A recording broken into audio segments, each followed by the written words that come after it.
Imagine for a second just the sheer comfort of the static canvas. Oh, yeah, the safe zone. Right. Like if you're a designer or an illustrator or really even just someone who throws together the occasional slide deck, you know this comfort. You know it intimately. Exactly. You've spent, well, probably years mastering the X and Y coordinates. You know typography, you get color balance. Yeah. You completely understand the exact stacking order of your layers. It's all very logical, very binary. Yes. You look at a poster or a digital billboard, and it just makes sense. It's a single frozen moment in time, and it is entirely under your control. You are the absolute dictator of that specific frozen rectangle. The dictator. I like that. Well, I mean, everything exists exactly where you put it, forever. And human brains just naturally gravitate toward that kind of control, you know? We like things to be visible all at once. We want to see the whole picture. Right, categorized neatly within a single static frame. But then you get the inevitable request. Oh no, here it comes. Right. A client or an art director, or maybe just your own personal ambition, demands that you step into the world of time-based media. They want a video. They always want a video. You need to make a promo or edit a vlog, and suddenly that beautiful, pristine comfort zone, it is completely shattered. Just blown to pieces. You open up a dedicated video app like maybe Premiere Pro or Final Cut, and you are instantly paralyzed. Because it's a completely different paradigm. The anxiety is so real when you open those apps, you're hit with this massive wall of alien terminology. It is entirely alien. Yeah. You're looking at an interface that literally looks like the cockpit of an airplane. Too many buttons. Way too many. You've got source monitors, project bins, audio meters just bouncing into the red drop frame time code. Rendering codecs, bitrates. Yes. And suddenly you feel like an absolute beginner again, like you've forgotten everything you ever knew about basic design. Because the environment is so incredibly hostile to your established workflow, the cognitive load is just, well, it's way too high. And what's sad is this is where so many brilliant visual artists just give up. They hit that wall of technical friction and bounce right off. They assume video editing is some dark art that you have to go to film school to understand. But the reality is, the fundamental principles of good design, like, you know, composition, pacing, hierarchy, color theory, they are exactly the same in video. It's all the same stuff. Exactly. The only real difference is the introduction of the z-axis, time. Well, what if I told you that you don't actually have to scale that terrifying cliff face of new software today? Okay, I'm listening. What if the secret to breaking into the incredibly lucrative world of video editing is hiding inside a tool you already know? A tool you might literally have open on your computer right this second. We are, of course, talking about Adobe Photoshop. We absolutely are. Which sounds crazy to some people. It does. If you are a traditional print designer, hearing Photoshop and video editing in the same sentence sounds like a joke. Like trying to use a hammer to paint a wall. Exactly. Photoshop is for retouching photos, right? It's not a non-linear video editor. Yeah. But today, we're going to completely rewire how you think about this software. It's a huge mindset shift. We are pulling our insights today directly from an incredible resource for this. Specifically, we're doing a deep dive into the core design concepts from Chapter 11 Editing Video, found in the book Adobe Photoshop CC Classroom, in a book 2018. And you know what's fascinating here is how this specific chapter approaches the problem. The authors are doing something profoundly clever. How so? They aren't trying to pretend that Photoshop is going to be used to cut the next massive Hollywood blockbuster. They aren't competing with Premiere. Right, nobody is editing the Avengers in Photoshop. Exactly. Instead, they're providing a translation matrix. They take all that latent knowledge you already have about layers, opacity, transform controls, and they just map it onto a timeline. It's the ultimate Trojan horse for learning motion design. Because it feels like home, the barrier to entry is just demolished. It really is. Okay, let's unpack this. Today, we're going to look at the Getting Started project outlined in this chapter. It's basically taking a messy folder of random smartphone video clips and photos from a family beach trip. Something we all have on our phones. Right. And we're going to turn that raw media into a polished, cinematic video piece. You're going to learn how to manipulate time just as easily as you manipulate pixels. But to grasp how Photoshop pulls off this illusion, we have to talk about the environment first. The text directs you to the Motion Workspace. Which is such a cool concept. Yeah, shifting your workspace is essentially telling Photoshop, hey, hide the tools I don't need right now and bring the video tools to the front. It's like walking into your own living room, but someone rearranged the furniture for a party. That's a great way to put it. The room is the same, Your layers panel is still sitting exactly where you left it on the right. Your tool palette is on the left. But suddenly, the bottom of the screen opens up to reveal this new engine. The timeline panel. The timeline panel. It's the beating heart of video. If you've ever watched a pro video editor work, this horizontal layout is everywhere. It's the staging ground. You assemble your clips and audio here, mapping temporal progression to physical space. Right, the left side is the beginning, the past, and as you go right, you move into the future. Exactly. And what I love about how this source material approaches it is how it reduces your cognitive load instantly with color. The color coding is a lifesaver. It really is. You need to know what you're looking at immediately. So the software color codes reality. Video clips get a blue background on the timeline. Because they have inherent motion. Right. Image files like static photos get a purple background, and the audio track sitting down at the bottom like a foundation is green. That simple color language lets you visually scan and edit in seconds. But there's a concept here that requires a huge mental shift for a static designer. Oh, the observer thing. Yeah. In the static world, the document window shows you everything at once. In the video world, the document window only shows you one tiny, thin slice of reality at a time. And that slice is determined by the playhead. The playhead, that little blue marker on the time ruler with the red line dropping straight down. The golden rule here, the thing you have to internalize, is that wherever that red line intersects your clips, that is exactly what you see in the main window. I always compare it to being in a dark art gallery. Oh, with the flashlight. Yeah. The painting is massive, stretching out for minutes, but your flashlight only illuminates the exact coordinate of time you point it at. If the playhead is at 1 second, you only see the 1 second mark. If you want to see the 5-second mark, you can't just stare at the timeline. You physically have to grab that playhead and drag it over to 5 seconds. Which introduces this crazy temporal awareness. You have to constantly be aware of when you are, not just where you are. Speaking of where things are, there's a fascinating detail when you start a new video file. You get these guidelines popping up over your canvas, these inner rectangles. The TV-safe guides. Yes. And for a modern designer used to, edge-to-edge iPhones, these lines seem completely arbitrary. But they have this deep history. They really do. It goes back to analog broadcast technology, the old cathode ray tube TVs. The giant heavy boxes we grew up with. Exactly. Those old CRT screens didn't project images perfectly to the edge of the glass. The electron beam lost fidelity, and the physical plastic bezel actually covered up the edges of the picture. Right, the overscan issue. Overscan. So broadcasters realized quickly, if you put a news ticker or a sports score too close to the edge, a massive percentage of the audience would just have it chopped off by their TV frame. So they made these safe zones. The outer box is action safe, and the inner box is title safe. Keep your text inside or risk it being unreadable. That was the mandate for decades. Well, here's my question. It's the mid-2020s. We watch things on flat OLED screens and smartphones. Physical overscan is basically dead. So why does Photoshop still throw these guides up by default? That is a brilliant question. The answer is that physical overscan might be dead, but digital overscan is very much alive. What do you mean? Think about TikTok, or Instagram Reels, or YouTube. The physical screen shows the whole image, sure, but the platform's user interface is layered on top of the video. Oh, wow. The like buttons, the captions, the creator handles. Exactly. All that UI intrudes into the bottom and right sides of your frame. If you put crucial text on the edge of a 16.9 canvas today, it gets completely covered up by a heart icon. That makes perfect sense. So TV-safe guides have just evolved. They protect your image from digital clutter now. It's a built-in best practice. It trains you to center your vital content. Okay, so let's talk about the canvas itself. The chapter has you set up a new file using a film and video preset, specifically HDVHD-TV 720p. Which usually gets a strong reaction from modern designers. I mean, yeah. I really want to push back on this. If I'm setting up a file, my instinct is to go for the highest resolution possible. We live in a 4K world. 8K even.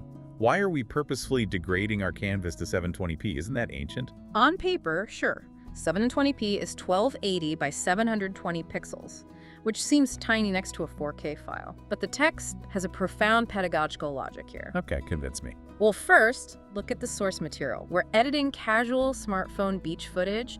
A lot of that stuff is still compressed at lower resolutions, but the real reason, computational friction. Computational friction? What is that? It's lag, the spinning beach ball of death. Ugh, the worst. Right. When you're learning a complex new skill like video editing, lag is the enemy of progress. A 4K file has 4 times the pixel data of 1080p and way more than 720p. So the computer just chokes on it. Exactly. If you're a beginner trying to learn keyframes and every time you drag the playhead, the software freezes for 2 seconds to calculate the math, you'll lose your mind. You'll quit. So 720p is the sweet spot. It looks crisp and widescreen on a laptop, but the file size is small enough that the software stays snappy. It preserves your flow state. You aren't fighting your computer, you're just learning the concepts. That makes a lot of sense. So once we have that 720p canvas, we need to bring in our raw materials, importing the assets. The workflow here is very specific. Right, you initialize the video timeline and then use the add media command. In this lesson, we grab 6 different assets: a static family photo and some video clips, a boat ride, dogs on the beach, a jumping diver, and a sunset. And this is where the translation matrix really shines. When you import those 6 different media types, Photoshop elegantly drops them all onto the same horizontal track end to end. Into what it calls a video group. Yes. But the revelation happens when you look at your traditional layers panel. Right, because the moment they hit the timeline, they instantly show up in the layers panel too, inside a folder called Video Group 1. The timeline panel and the layers panel are just 2 different windows looking into the exact same room. That blew my mind. They reflect the exact same reality. Just mapped to different axes. Layers show the z-axis, what is physically on top. Timeline shows the x-axis, what happens first, second, third, and time. When a print designer realizes a video clip on a timeline is literally just a layer with a duration, Yeah, it demystifies everything. it really does. Though right after you import, you have to face the chaos of raw footage. It's a complete mess. You look at the timeline, and it's jagged and arrhythmic. The boat video is 10 seconds, the sunset is 5 seconds, the static photo is just some random default length. If you played it right now, it would be jarring. Totally. You'd stare at a photo for way too long, then whip pan to a dog for a split second. The rhythm is broken. And establishing rhythm is the foundational act of editing, taking disparate moments and forcing them into a cadence. The first task the text gives us is to fix this rhythm. We have to trim the fat. The goal is precise. Make every single clip exactly 3 seconds long. Boom, boom, boom. 3 seconds per thought. And the mechanics of this require a mental shift. Yeah. Let's unpack how you actually do this. You hover your mouse over the right edge of a clip on the timeline, your cursor turns into a bracket, and you click and drag inward. And as you drag, Photoshop gives you a tiny tooltip showing the exact duration down to the frame so you can hit exactly 03.0. But here's the hurdle. In a static graphic, if I grab the edge of an image and drag inward, I scale it. I squish the pixels, I make the car or the person smaller. Right. But when I drag a video clip on the timeline, I'm not squishing the video, am I? Not at all. You aren't putting it in fast forward, so 10 seconds plays in 3 seconds. You are doing something closer to cropping a photograph. Cropping time. Exactly. When you crop a photo, you don't shrink the people, you discard the outer edges, you decide those pixels aren't relevant anymore. Trimming video is the same philosophy, just applied temporally. You're keeping the first 3 seconds and actively discarding the remaining 7 seconds of reality. Because they no longer serve your story. And it's non-destructive. You weren't deleting the file from your hard drive. You're just telling the timeline to stop looking at it. Yeah. But wait, what if the best part of the video, like the dog jumping, happens at the very end of the clip? If I drag the right edge in, I cut off the good part. Then you approach it from the other side. Oh, from the left. Right. You grab the left edge at the beginning and drag it to the right. You trim away the boring setup footage until you hit the action. You sculpt the time from the front or the back, refining the window of reality. Oh, and the text mentions a shortcut. Right. Yes, there's a tiny arrow in the upper right corner of the clip where you can just manually type in 3 seconds, though the text notes that only works for video, not the static images. Good to know. So we repeat this for every clip. The boat, the dogs, the diver. We force time into a rhythmic structure. So the pacing is locked, but editing is spatial too, and we immediately have a visual problem. A glaring problem. The first asset, the static family photo, doesn't fit the canvas.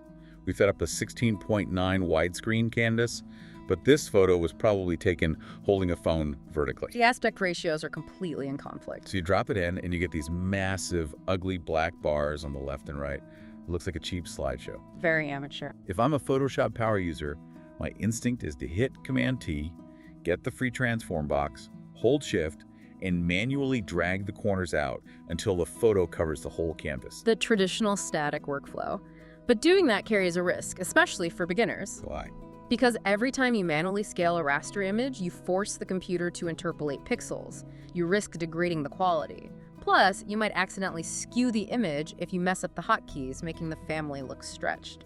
The source material actually has a brilliant workaround for this. It really does. Instead of free transform, the text tells you to open a specific menu attached to the clip on the timeline, the motion panel. And you select an effect called pan and zoom. Right. Now, pan and zoom is usually used to make an image slide across the screen.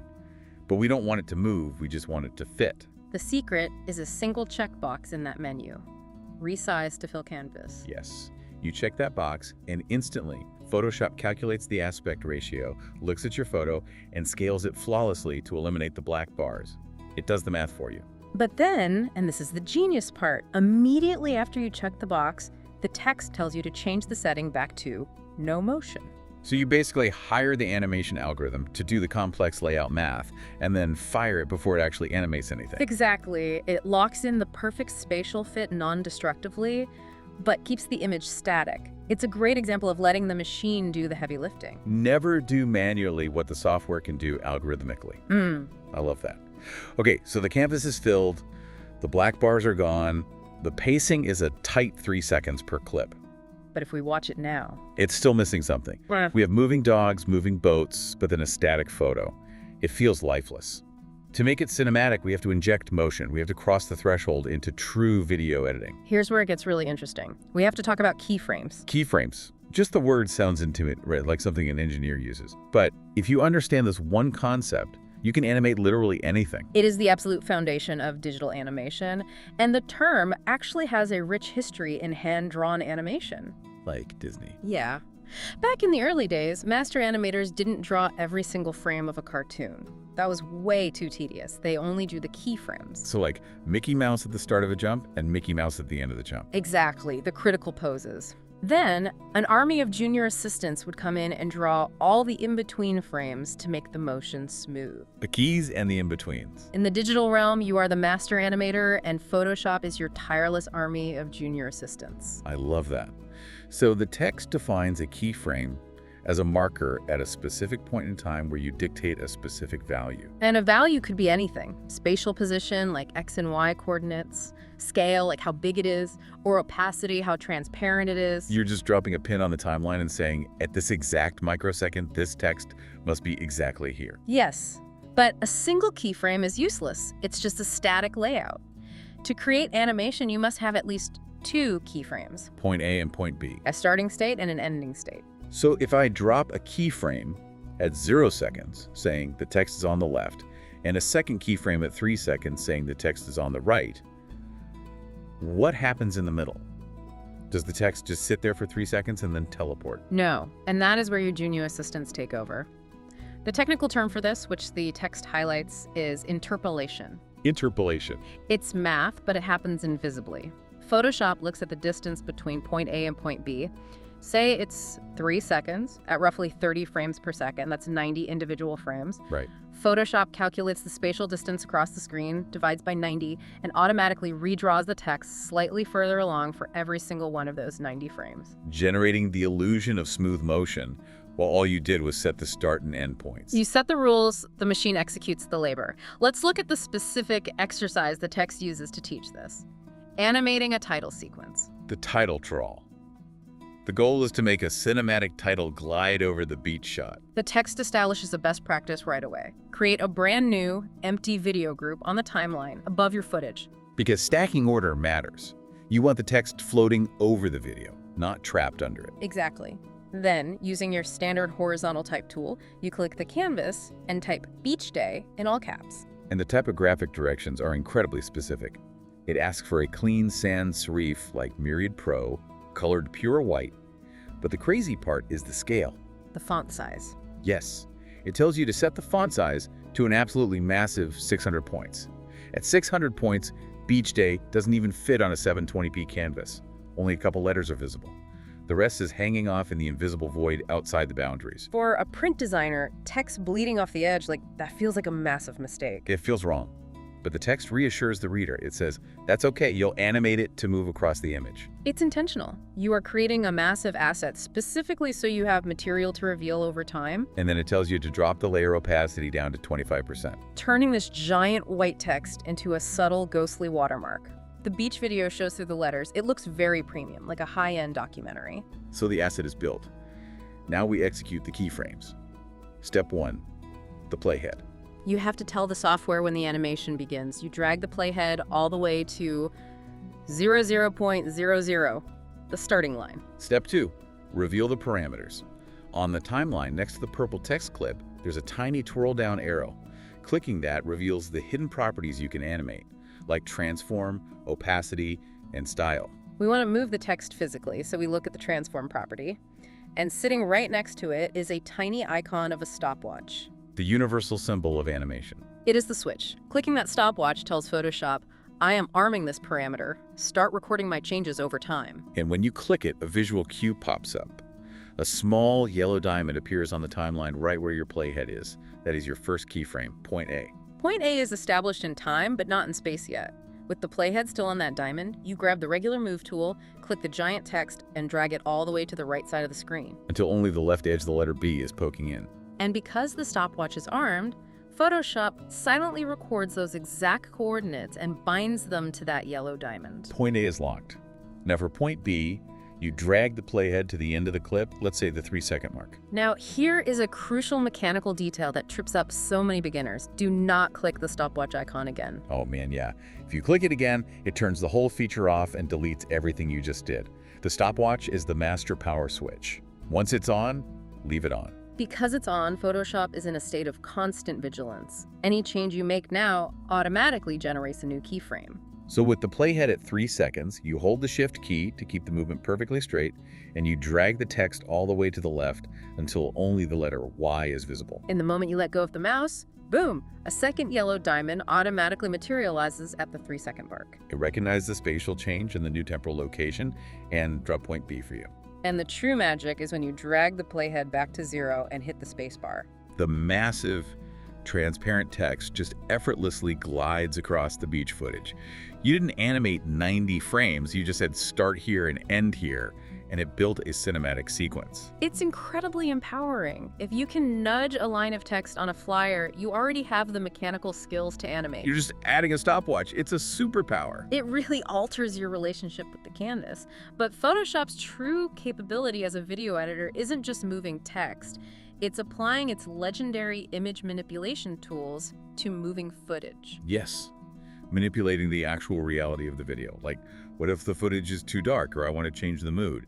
In Premiere, the color grading panels look terrifying. Vector scopes, color wheels. But in Photoshop, you color grade video exactly the same way you color correct a photo of a dog. You use adjustment layers. The source material uses the 3-dog beach clip for this. The footage is standard color video, but we want a stylized, nostalgic look. So you park your playhead over the dog clip so you can see what you're doing, and you go up to your standard adjustments panel. The same one you've used 1,000 times. And you click the black and white adjustment icon. Instantly, a new black and white adjustment layer appears above your video clip, and the frame in your window turns monochrome. It's a live, non-destructive filter over moving video. And the text says to go into the Properties panel for that adjustment and check a box labeled Tint, which applies a sepia tone by default. The impact is profound. You strip away the vivid reality and replace it with this warm, monochromatic wash. It goes from a video I shot today to a nostalgic memory. You're manipulating emotion over time. But wait, if we connect this to the bigger picture of how Photoshop usually works, we might have a massive problem here. What's that? In static design, an adjustment layer is like colored glass placed over your work. It affects absolutely everything beneath it. If I put a sepia layer at the top, my whole document turns sepia. Right. On a timeline, won't adding that sepia effect to the dogs accidentally turn the boat video before it and the diver video after it into sepia too? That is a highly astute observation. And it brings us to a brilliant piece of software engineering that the text explicitly highlights. Yes, normally it acts globally, but inside a video group, Photoshop quietly changes the rules. How so?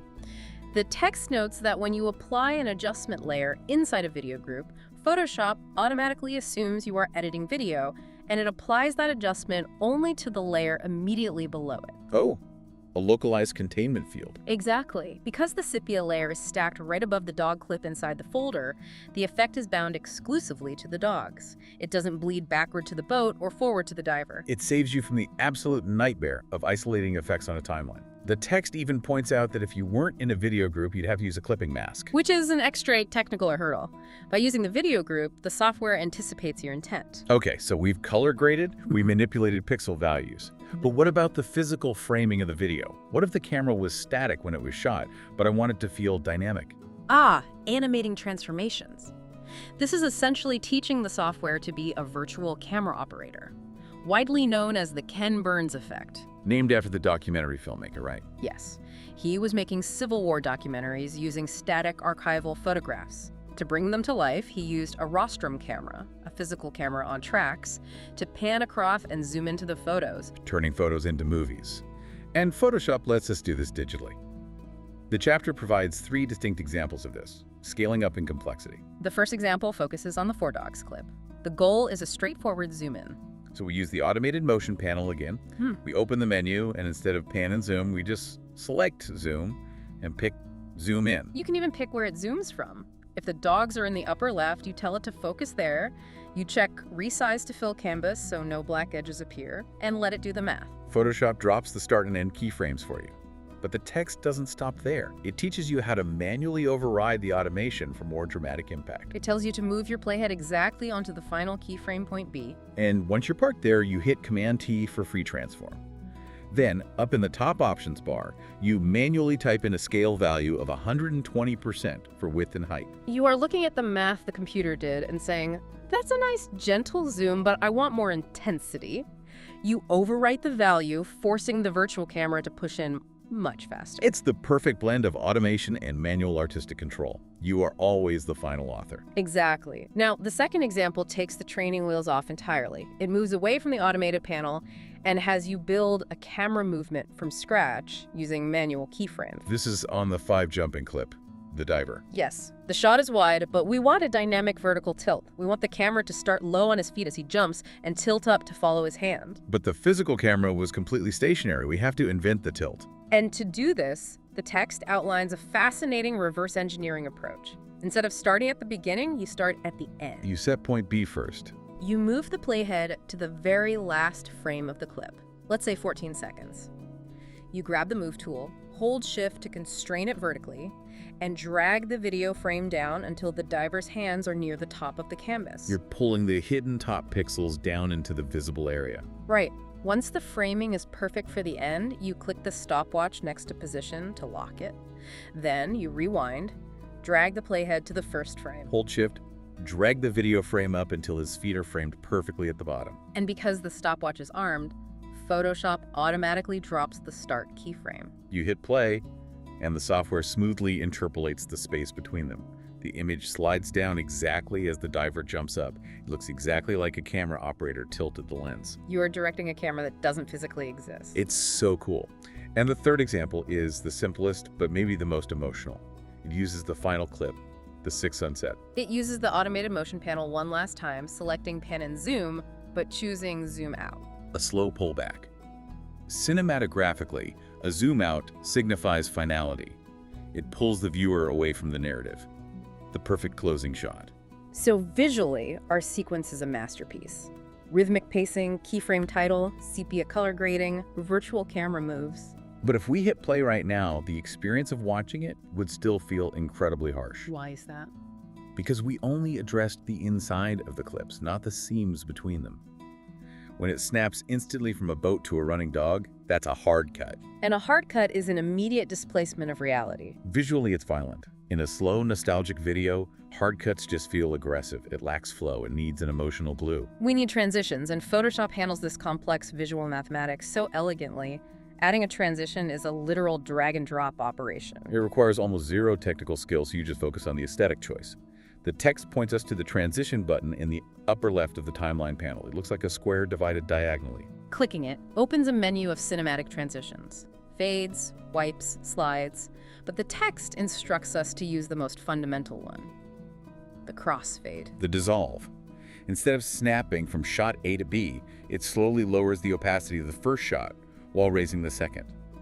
For a moment, both realities exist at once, blending together. Psychologically, a crossfade implies the passage of time. It tells the viewer, we are gently moving to the next thought. The menu lets you set a duration, and the text says exactly 0.25 seconds, a quarter of a second. Which is very fast. Right. If I'm a beginner, I might want a 2-second transition because I want to see the cool blending effect. Why does the text insist on a quarter second? It comes down to invisible editing. Unless you are making a stylistic dream sequence, a transition should not draw attention to itself. A quarter of a second is roughly the duration of a human blink. Ah, so you aren't creating a spectacle. You are just taking the digital edge off the cut. You're mimicking a natural blink as you shift your gaze. It makes the edit feel organic. Once the duration is set, you literally click the words crossfade, drag the icon down, and drop it on the dividing line between two clips. Photoshop handles the complex opacity interpolation instantly and drops a little pill-shaped white icon over the cut. You just drag and drop that onto every single cut in the montage. But the text saves one specific transition for the very end, the fade with black. You drag it onto the extreme right edge of the final sunset clip. If the crossfade is a blink, the fade to black is closing your eyes and going to sleep. The ultimate cinematic punctuation mark. The story is over. But the text adds a brilliant artistic flourish. Instead of leaving it at a quarter second, which looks like a TV dying, it tells you to hover over the left edge of the transition icon and manually stretch it out. Stretch it until it covers roughly 1/3 of the entire 3-second clip. You dictate that the image doesn't just disappear. It agonizingly slowly descends into darkness over a full second. It's a pure storytelling decision. So the visual flow is flawless, but if we render it now, it's still a catastrophic failure. Total failure. Because visual flow is only 50% of a video. Exactly. The other 50%, and many veteran filmmakers argue it's actually 70% of the emotional impact, is sound. Sound design dictates how the viewer feels. You can have the most beautiful video, but if the audio is an abrasive mess, it feels like amateur trash. We have to master the audio track. The text finally points us to that green track at the bottom of the timeline. You click the little musical note icon, select Add Audio, and navigate to the file beachsong.mp3. A solid green block drops onto the timeline. Or musical score. But we instantly run into a structural problem, the length. We built an 18-second visual montage. Beachsong.mp3 is 3 minutes long. If you rendered now, the visuals fade to black at 18 seconds, and then the viewer stares at a black screen for 2 minutes and 42 seconds while the song plays out. A structural disaster. We have to cut the audio to match reality. And the tool for this is the Split at Playhead tool. You snap the playhead to the exact frame where the visual video ends. You click the green audio clip to select it, and then you click the Split at Playhead icon, which looks like tiny scissors. It acts as a digital razor blade. With a single click, it slices the audio block precisely at the red line. Your song is severed into an 18-second piece and a massive chunk of excess audio. You click that excess chunk, hit delete, and boom! The durations match perfectly. Problem solved, right? Technically, yes. But aesthetically, we created a new, jarring problem. If you chop an MP3 with a digital razor, the waveform is severed mid-beat. Right. When the playhead hits that cut, the music hits a brick wall. It goes from full volume to dead silence in a millisecond. Kaboom! Nothing. It shatters the nostalgic mood entirely. We need finesse. The text introduces the Audio Properties panel for this. You click a tiny arrow at the edge of the audio clip to open sliders for volume, fade in, and fade out. And it gives highly specific numbers, a 3-second fade in and a 5-second fade out. Let's analyze that. A 3-second fade in means the music starts at 0 and gently swells to full volume over 3 seconds, perfectly mirroring that slow beach day title trawl we animated. An auditory on-ramp. And the 5-second fade out is even more crucial. As the sunset darkens 5 full seconds before the visual fade ends, the music begins a slow, deliberate descent. The final pixel of light vanishes exactly as the final note fades into silence. It is so professional. However, this pristine musical experience raises an incredibly important question. The original audio. Right. The MP3 sounds cinematic, but we imported raw cell phone footage from a beach. A cell phone mic is an omnidirectional nightmare. Oh, that's going to be awful. The boat ride will have the deafening roar of an outboard motor. The dog video will have distorted wind, people screaming seagulls. If you play that raw audio underneath your gentle MP3, it creates massive cognitive dissonance. The beautiful score is buried under environmental garbage. If you were in a complex audio program, you'd have to use noise gates and EQs to salvage it. But Photoshop offers a brute force fix. The goal isn't to fix the bad audio. The goal is to annihilate it. The text targets the two-boat ride and three-dog get beach clips specifically. You click the triangle on the clip to open its properties and click over to the Audio tab. And there is no complex mixing board. There's just one single checkbox. Mute audio. You check the box, and that's it. The chaotic roaring is instantly silenced. The raw track is deactivated, and the pristine MP3 floods the void. It's a revelation that you don't always have to use the audio that came with the video. Yeah. You curate the audio reality just as strictly as a visual one. It is the final vital step in polishing the cut. So we did it. Rhythmic pacing, keyframe titles, color grading, virtual cameras, crossfades, and a perfectly faded musical score. Visually and acoustically, the edit is flawless. But there's one massive, glaring problem remaining. Right now, this masterpiece only exists as a PSD project file trapped inside Photoshop. If you email that PSD to someone, it won't play. It's just a folder of instructions. How do we bake this complex web of layers into a single, unified video file? We must cross the final threshold. We must render the video. The final polish. Rendering is the crucible where the software mathematically compiles all your instructions into a standalone file. The text provides the exact path. File, then export, then render video. Or the tiny arrow in the lower left corner of the timeline. That opens the render video dialog box, which looks like the server room of a tech company. Byte rates, codecs. It's intimidating. But the text cuts through the noise. First, name the file. 11final.mp4. MP4 being the universal container format that plays on literally anything. Then, instead of manual byte math, it tells you to use a pre-built template in the Adobe Media Encoder dropdown.